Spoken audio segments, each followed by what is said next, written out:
Good morning. The Asian International Senior Secondary School बेगू class 12 physics की class में physics की ऑनलाइन क्लास में सभी स्टूडेंट का स्वागत है। कल अपन ने परावैद्युतांक के बारे में बात करी थी। लास्ट अपना टॉपिक था परावैद्युतांक। इसे अपन ने एप्सिलॉन r से रिप्रेजेंट किया था और इसका अपन ने फॉर्मूला भी निकाला था। एप्सिलॉन r बराबर F1 अपॉन F2। F1 जो है वो कूलॉम के नियम से अपन लाए थे, F2 की निकाल कर लाए थे। दोनों की वैल्यू रखने के बाद लास्ट अपना जो फॉर्मूला बना था वो एप्सिलॉन अपॉन एप्सिलॉन नॉट, ये अपना फॉर्मूला बना था। इसके बारे में अपन ने लास्ट बात करी थी। ये जो वैल्यू होती है मात्रकहीन होता है, यूनिट नहीं होती इसकी, मात्रकहीन होता है और अलग अलग माध्यमों के लिए इसका जो वैल्यू है वो अलग अलग होता है। जैसे कोई डिस्टिल्ड वाटर है, शुद्ध पानी है, उसके लिए एप्सिलॉन r जो होगा शुद्ध पानी के लिए नोट कर सकते हैं आप लोग। शुद्ध पानी के लिए एप्सिलॉन r जो होगा उसकी वैल्यू होगी 80 होगा वो। ऐसे कोई धातु है, धातु के लिए एप्सिलॉन r जो होगा वो इनफाइनाइट होगा। वायु के लिए, हवा के लिए एप्सिलॉन r जो है वो 1 होगा। इस तरीके से अलग अलग माध्यमों के लिए एप्सिलॉन r का मान जो है वो अलग अलग होता है। इसकी कोई यूनिट नहीं होती है, सीधा नंबर होता है। आज अपन जो बात करने वाले हैं वो करने वाले हैं कूलॉम के नियम का सदिश निरूपण। पहला टॉपिक है अपना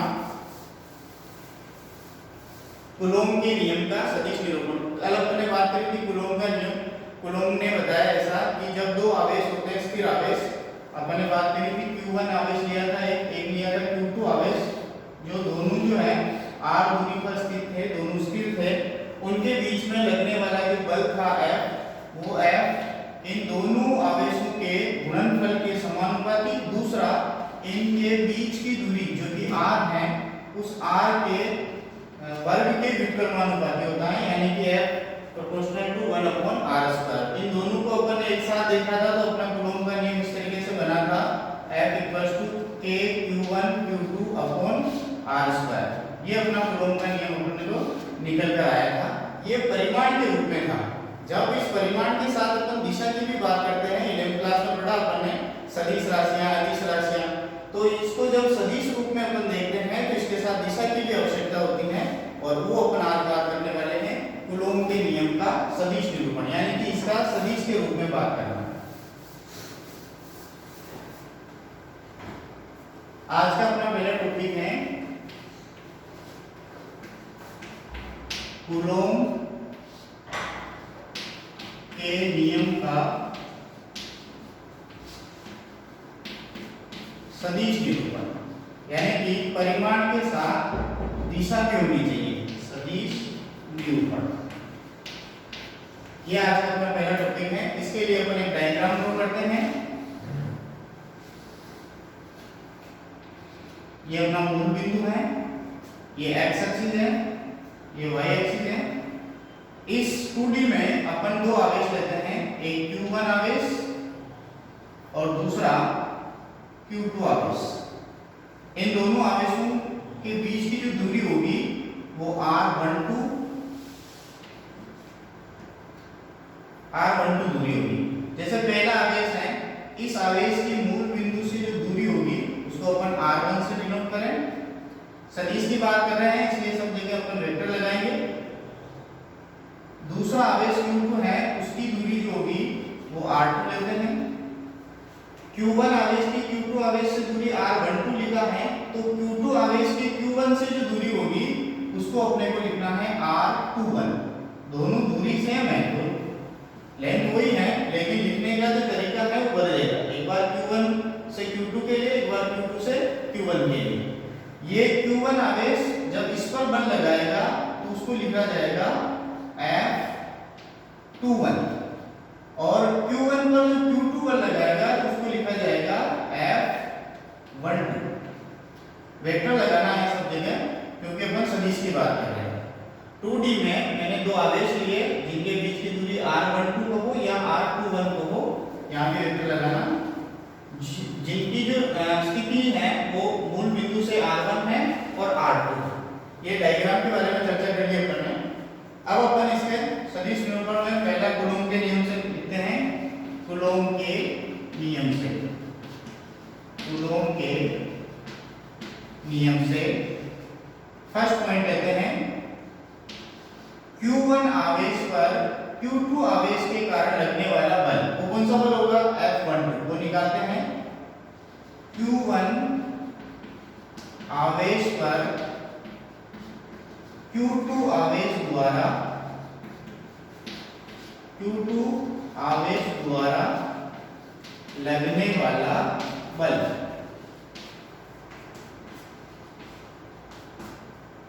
Q1 आवेश ये रहा, इस Q1 आवेश पर Q2 आवेश जो है जो बल लगाएगा उसको लिखेंगे अपन F12 से। F12 कहां से आएगा? ये कूलॉम के नियम से आएगा। जानते हैं अपन कूलॉम का नियम, K Q1 Q2 upon R square आता है। R स्क्वायर की जगह अभी अपने पास है R12, तो ये नोटेशन थोड़ा सा बदलेगा, R12 का स्क्वायर। और जब सदिश की बात करते हैं तो यूनिट वेक्टर आता है साथ में R12 K। ये बताता है कि एकांक सदिश है, यूनिट वेक्टर को बताता है। ये अपनी K का मान रखें तो अपन पहली इक्वेशन बन जाएगी। थोड़ा सा मैं यहाँ ऊपर कर देता हूँ, F12 बराबर K की वैल्यू रखें, अपन ने पढ़ लिया है 4 पाई epsilon naught Q1 Q2 upon R12 का स्क्वायर R12 K। इसी समीकरण में मैंने K की वैल्यू रखी है और वो है 1/4 पाई एप्सिलॉन नॉट। ये अपना फर्स्ट समीकरण बना। इसी तरीके से अपन दूसरा पॉइंट बनाएंगे कि Q2 आवेश पर Q1 के कारण लगने वाला बल। सेकंड पॉइंट लिखता हूं मैं यहाँ, Q2 आवेश पर Q1 आवेश के कारण, आवेश के कारण लगने वाला बल। देखिए यहाँ पहले वाले पर दूसरे के कारण लगा, उसको F12 लिखा। दूसरे पर पहले के कारण जो होगा उसको लिखेंगे F21 सदिश। वैल्यू वही होगी, कूलॉम के नियम से आएगा K Q1 Q2 upon R square होता है। अब अपन Q2 के लिए Q1 से कर रहे हैं तो R21 लिखा जाएगा, R21 का स्क्वायर, R21 K। थोड़ा सा मैं आपने नोट कर लिया होगा, इसको रफ कर देता हूं।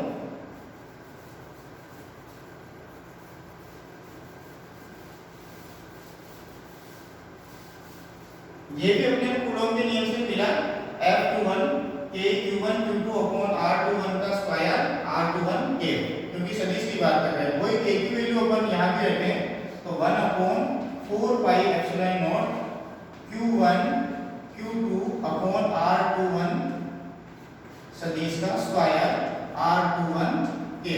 ये अपनी दूसरी समीकरण निकल कर आ गई। तो पहले आवेश के कारण दूसरे पर लगने वाला बल, दूसरे आवेश के कारण पहले पर लगने वाला बल, दोनों बलों से अपने को दो समीकरणें मिली, F12 और F21। ये दो समीकरणें अपने को निकल कर आई।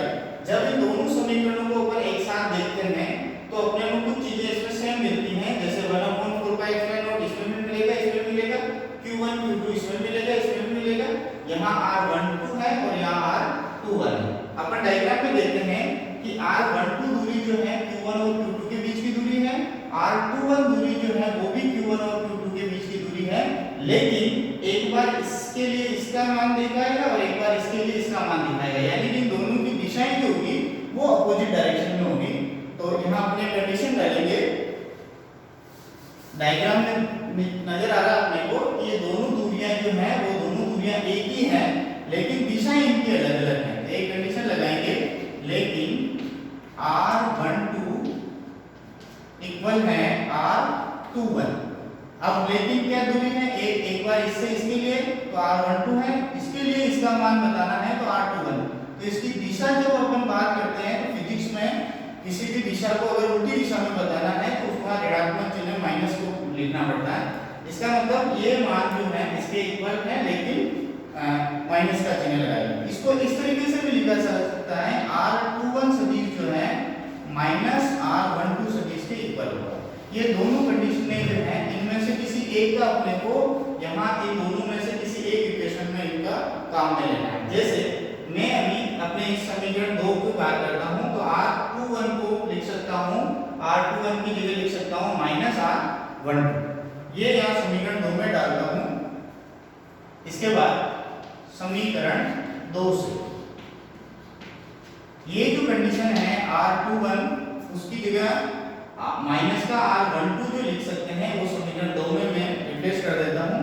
तो समीकरण 2 से f21 सदिश बराबर 1/4 pi epsilon naught q1 q2 upon r21 की जगह मुझे लिखना है माइनस r12 सदिश, और अब इसका होल स्क्वायर हो जाएगा और इधर बन जाएगा ये r12 के माइनस का r12 के 21 की जगह माइनस करके 12 कर दो।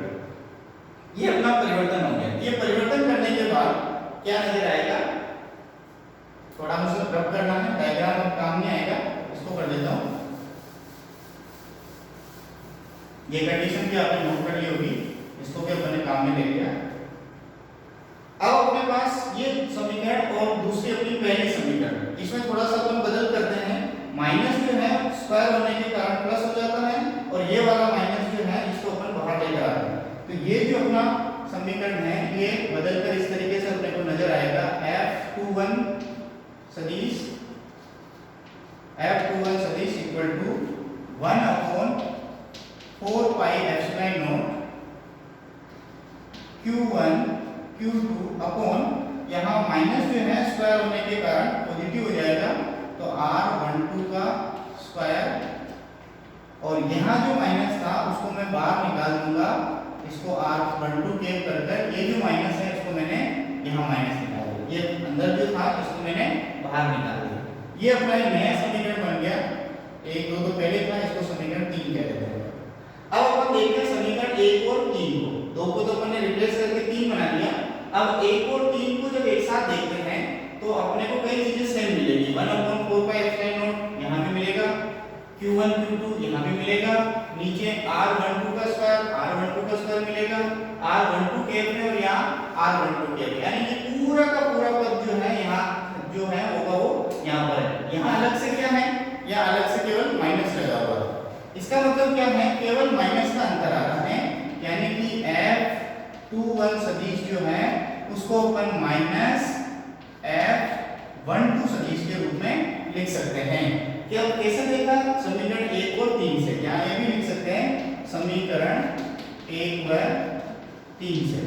इन दोनों समीकरणों को जब अपन एक साथ देखते हैं तो अपन f21 जो होगा वो माइनस का f12 के बराबर होगा, और यही अपना दो स्थिर आवेश हैं उनके मध्य जो लगने वाला बल है उनका सदिश निरूपण हो गया। और सदिश निरूपण क्या कहता है कि दो आवेशों के मध्य लगने वाला बल परिमाण में तो समान होगा क्योंकि इक्वल लग रहा है, लेकिन माइनस क्या बताता है, दिशा को, यानी कि दिशा में वो विपरीत होंगे। तो ये रिजल्ट निकल कर आता है अपने पास, अर्थात दो आवेशों के मध्य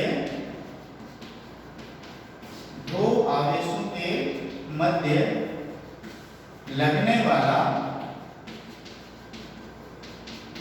वाला बल परिमाण में समान लेकिन माइनस लग रहा है, इसका मतलब दिशा में विपरीत, लेकिन दिशा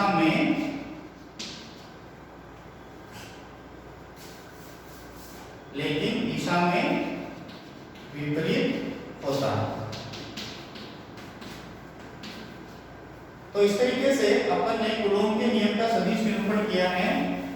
कूलॉम का नियम लगाकर डायग्राम ड्रॉ किया था, कूलॉम का नियम लगाया, F1 और F2 करके दो अपन ने बल के मान निकाले, F12 F21, दोनों समीकरणों में अपन ने थोड़ा सा दूसरे समीकरण में रिप्लेस किया था कि r12 दूरी और r21 दूरी दोनों एक ही है लेकिन उनकी दिशाएं अलग अलग हैं। ये रिप्लेस करके हमने तीसरी समीकरण निकाली, और जब पहली समीकरण दोनों इक्वेशन को जब अपन ने एक साथ देखा तो पूरा का पूरा जो पार्ट था वो इसमें मिल गया अपने को, लेकिन केवल माइनस का अपने को अंतर नजर आया। इसका मतलब क्या है, F21 जो है वो F12 के इक्वल होगा, लेकिन एक्स्ट्रा उसमें माइनस लगेगा और माइनस बताएगा दिशा को, यानी कि उसकी दिशा जो है पहले वाले बल की विपरीत दिशा में लग रही है। इस तरीके से कूलॉम के नियम का अपने सदिश निरूपण होता है। अगला अपना जो टॉपिक है, ये अपने दो आवेशों की बात करी थी। अगला अपना जो टॉपिक है वो है बहु आवेशों के मध्य लगने वाला बल। अभी दो आवेश या दो से ज्यादा आवेश अगर हैं तो फिर उनके बीच में ये कूलॉम बल किस तरीके से लगेगा उसके बारे में हम बात करने वाले हैं।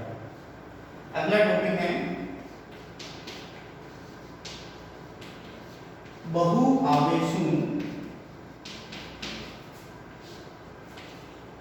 आवेशों के मध्य बल। वही कूलॉम बल की बात होगी, पहले चैप्टर में, पूरे चैप्टर में यही कूलॉम बल के बारे में बात करेंगे अपन। बहु आवेशों के मध्य बल, इसके लिए भी एक छोटा सा डायग्राम बनाते हैं। एक Q0 अपन परीक्षण आवेश लेते हैं और इसके चारों तरफ बहु आवेश लेते हैं, यानी कि दो से ज्यादा आवेश लेते हैं। जैसे R1 दूरी पर एक Q1 आवेश स्थित है, ऐसे ही R2 दूरी पर दूसरा आवेश लेते हैं, Q2 आवेश है। ऐसे ही R3 दूरी पर एक तीसरा आवेश लेते हैं, Q3 आवेश। इस तरीके से Rn दूरी पर एक Qn आवेश लिया जाता है। तो ये अपने पास n आवेश ले लिए अपन, यानी कि बहु आवेश ले लिए, बहु आवेशों के मध्य बल। अब इन सारे आवेशों के कारण इस Q0 पर किस तरीके का बल लगेगा उसके बारे में अपन बात करने वाले हैं। तो कूलॉम के नियम से सीधा बात करता हूं मैं। कूलॉम के नियम से, जैसे फर्स्ट पॉइंट होगा Q0 और Q1 के मध्य लगने वाला बल। फर्स्ट Q0 व Q1 के मध्य लगने वाला बल। अभी कूलॉम का नियम अपने को कहता है कि दो आवेशों के मध्य लगने वाला बल जो है दोनों आवेशों के गुणनफल के समानुपाती और बीच की दूरी के वर्ग के व्युत्क्रमानुपाती होता है। यानी कि इसको जैसे मैं लिखूंगा F1, तो F1 हो जाएगा K Q0 Q1 upon R1 का स्क्वायर, सदिश रूप में लिख रहे हैं इसलिए R1 K। Q0 Q1 क्यों है, क्योंकि एक आवेश Q0 है और एक आवेश Q1 है। उनके बीच की दूरी क्या है, R1 दूरी है, तो यहाँ R1 R स्क्वायर की जगह R1 आ गया और सदिश रूप में लिख रहे हैं इसलिए वेक्टर लगाना है, R1 K भी आएगा इसके साथ। ये अपनी फर्स्ट इक्वेशन होगी। इसी प्रकार अपन दूसरा पॉइंट की बात करें तो Q0 और Q2 के मध्य की बात करते हैं। Q0 व Q2 के मध्य बल, इन दोनों के आवेशों के मध्य कौन सा बल लग रहा है, वापस वही F2 बराबर ये हो जाएगा अपना K Q0 Q2, क्योंकि अब अपन दूसरे आवेश की बात कर रहे हैं। तो Q0 Q2 दूरी को क्या लेंगे, R2 अपॉन R2 का स्क्वायर और सदिश है इसलिए R2 K। ये अपनी समीकरण होगी 2। इसी प्रकार अपन 3 के लिए, 4 के लिए, 5 के लिए और n के लिए भी लिख सकते हैं। इसको मैं सीधा लिख देता हूं। इसी प्रकार Q0 व Qn आवेश के लिए क्या बल लगेगा, Fn, क्योंकि 1 की बात कर रहे हैं तो 1 2 n के लिए Fn बराबर हो जाएगा K Q0 Qn upon Rn सदिश का स्क्वायर Rn K, क्योंकि Q0 और Qn सदिश ले रहे हैं, उन दोनों का गुणनफल ले लिया, उनके बीच की दूरी Rn है इसलिए Rn का स्क्वायर हो गया और Rn K। ये Rn का जब सदिश रूप में लिखना है। ये समीकरण 3। अब पहली समीकरण F1 को बता रही है, दूसरी समीकरण F2 को बता रही है और nth जो मान है वो तीसरी समीकरण बता रही है। जब हम सभी समीकरणों को एक साथ देते हैं तो अपना आ जाएगा बहु आवेशों के मध्य लगने वाला बल, जो कि अध्यारोपण के सिद्धांत से अपन निकालने वाले हैं। अध्यारोपण का सिद्धांत 11वीं क्लास में पढ़ा, अपन ने व्यतिकरण में पढ़ते हैं, कई सारी करेंगे जब एक बिंदु पर अध्यारोपित परिणामी तरंग बनती है, वही अध्यारोपण का सिद्धांत है। अब कई सारे आवेश जो हैं जैसे Q1 Q2 Q3 Qn मिलाकर सबके सब किस पर बल लगा रहे हैं, Q0 परीक्षण आवेश पर बल लगा रहे हैं। इसका मतलब यहाँ पे अध्यारोपण का सिद्धांत अपना काम करेगा। ये सारी समीकरणों को अपन अध्यारोपण के सिद्धांत में फीड करने वाले हैं। चित्र आपने ड्रॉ कर लिया होगा, बता देता हूं। अध्यारोपण के सिद्धांत से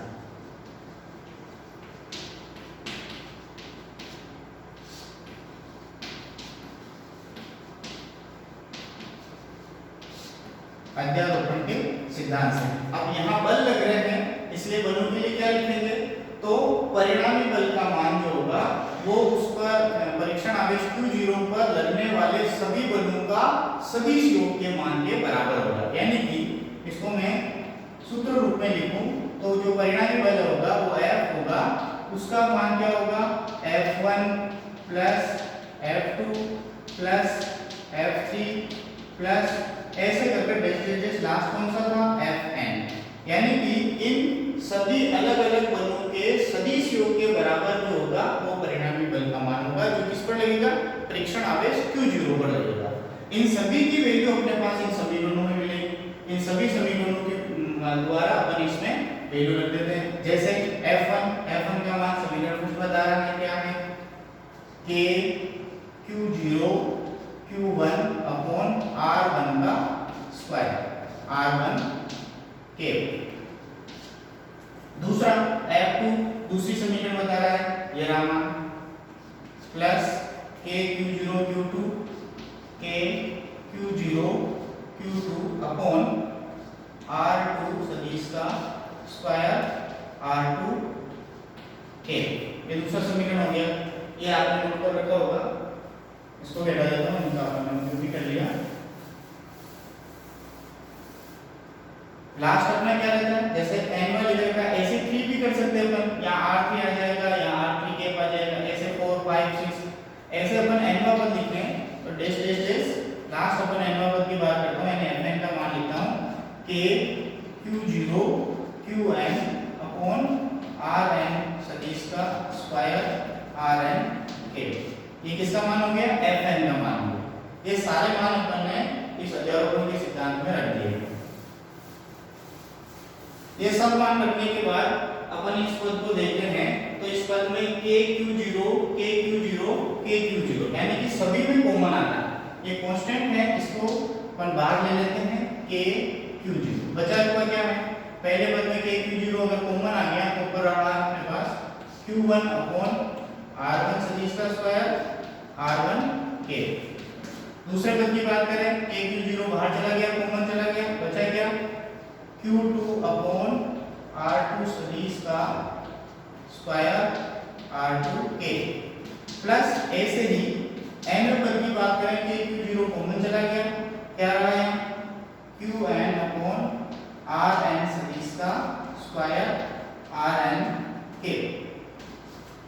तो इन सारे पदों से अपन ने क्या किया है, KQ0 को कॉमन ले लिया है, बाकी जो पद हैं उन पे एज इट इज रख दिया है। जब अपने पास एक से ज्यादा पद जैसे पहला दूसरा nवा पद ऐसे n पद जब जोड़ के रूप में प्लस के रूप में लिखे हुए होते हैं तो अपन स्टैटिक्स में जाते हैं और इनको सिग्मा के रूप में लिखते हैं। 10th क्लास में पढ़ते हैं अपने स्टैटिक्स, तो वहां अपन इनको सब पदों को एक पद में लिखना चाहें तो अपन वहां अपन सिग्मा के रूप में इसको लिख पाते हैं। तो इसको मैं एक पद में लिखूं तो sigma i equal to 1 to n कैसे बदलेगा, देखो Qi अपॉन Ri का स्क्वायर Ri K। I की वैल्यू क्या है, I की वैल्यू है 1 टू n। अगर I की जगह अपन 1 रखेंगे, 1 रख दिया 1 रख दिया 1 रख दिया पहला पद आ जाएगा, 2 रख दिया तो 2 2 2 दूसरा पद आ जाएगा, n रख दिया तो nवा पद आ जाएगा। और इन सबको प्लस में लिखा हुआ है उसको कौन बता रहा है, सिग्मा बता रहा है, यानी कि nवें पदों की जोड़ को बताता है हमेशा सिग्मा।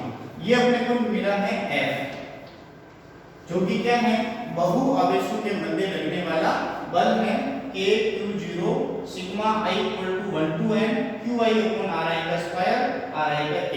ये बहु आवेशों के मध्य लगने वाले बल का सूत्र है। तो इस तरीके से अपन ने आज दो आवेशों के मध्य लगने वाला कूलॉम जो बल दूसरा अपना पॉइंट था बहु आवेशों के मध्य लगने वाला बल, जो अभी ये लिखा हुआ है F बराबर k q0 sigma i equal to 1 to n qi upon ri का होल स्क्वायर ri k। ये बहु आवेशों के मध्य लगने वाले बल का सूत्र है। इस तरीके से अपन ने आज दो पॉइंटों के बारे में बात करी है। इनके बारे में कोई भी प्रॉब्लम है तो आप ट्यूशन व्हाट्सएप पर कर सकते हैं। और ये जो वीडियो है इस चैनल को आप अधिक से अधिक अपने दोस्तों के साथ शेयर करेंगे। धन्यवाद।